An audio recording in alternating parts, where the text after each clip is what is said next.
Advocate Sumit Kumar Jha आप सभी का अपने YouTube चैनल कोर्ट में लॉ में एक बार फिर से स्वागत करता हूं। जैसे कि आप सब जानते हैं कि मेरा चैनल लॉ से रिलेटेड है। इस पर हम कानूनी जानकारी देते हैं, लीगल प्रोविजन को डिस्कस करते हैं। BNS, BNSS भारतीय साक्ष्य अधिनियम को भी हम पढ़ रहे हैं और जो हमारा पुराना कानून है जो बदला नहीं गया है उसको भी हम पढ़ते हैं।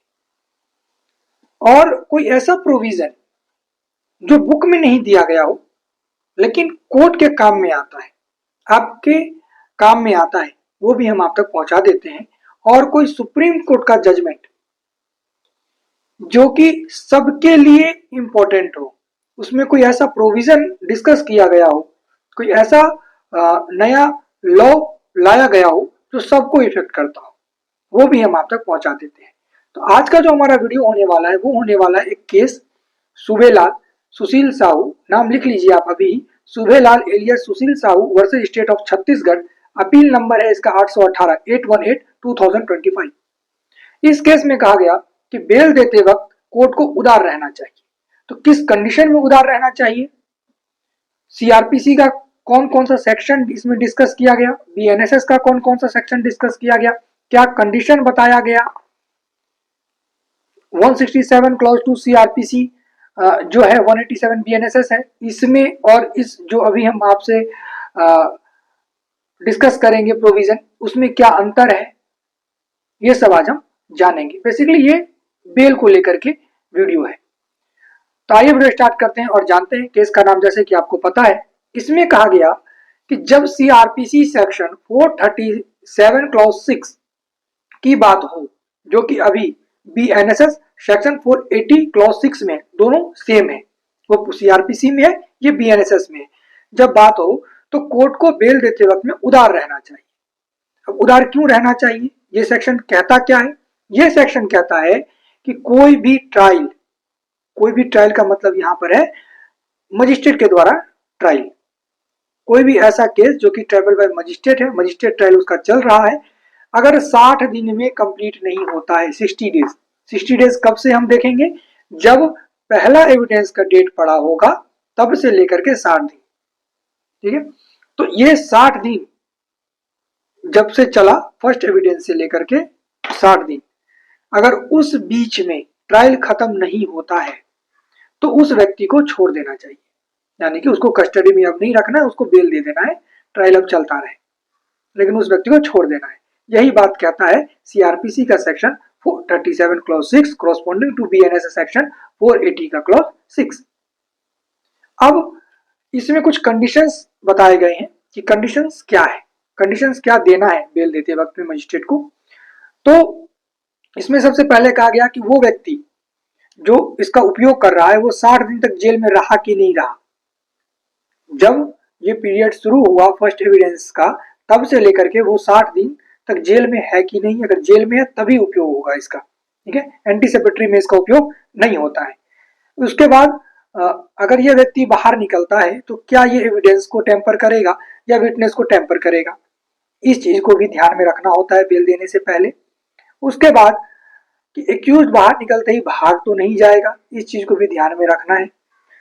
और कुछ नहीं, बस इतना ही कंडीशन है। तो दो कंडीशन हमने आपको पहले ही बता रखा है कि 60 दिन तक वो जेल में है कि नहीं है, कब से, जब से एविडेंस का पहला डेट पड़ा तब से, ठीक है। टेम्पर नहीं करेगा, भागेगा नहीं, किसी विटनेस को भी छेड़छाड़ नहीं करेगा, बस इतना कंडीशन फुलफिल कर ले तो उस व्यक्ति को 437 क्लॉज 6 कॉरस्पॉन्डिंग टू 480 क्लॉज 6 में छोड़ देना चाहिए।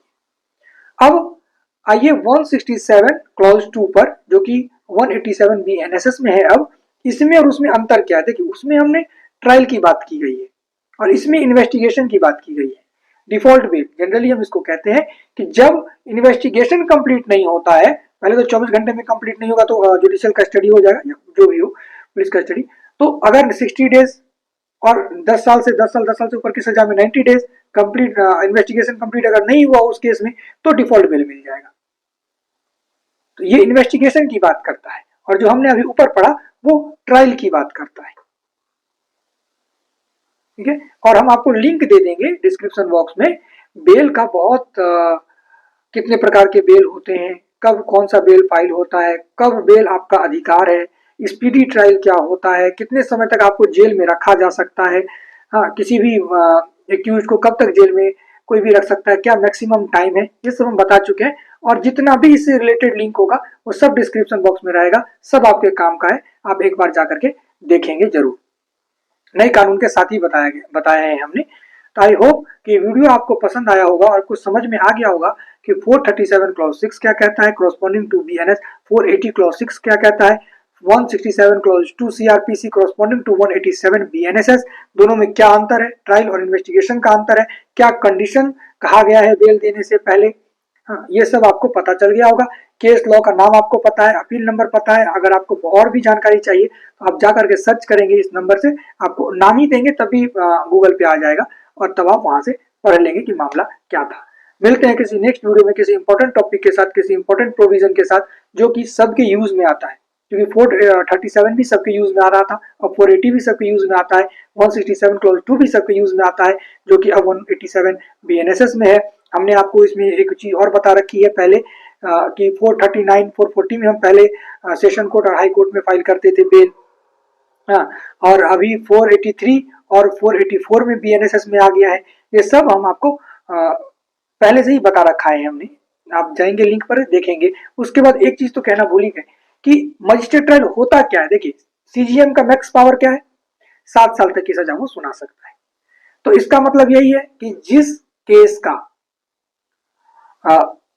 जिस भी अपराध का 7 साल तक का सजा है वही मजिस्ट्रेट ट्रायल में जाएगा, और उससे अगर ज्यादा का सजा हो रहा है तो वो मजिस्ट्रेट ट्रायल में नहीं जाएगा, क्योंकि सीजीएम का पावर ही है 7 साल तक का सजा सुनाने का। ठीक है, मिलते हैं किसी नेक्स्ट वीडियो में, आज के लिए इतना ही, जय हिंद।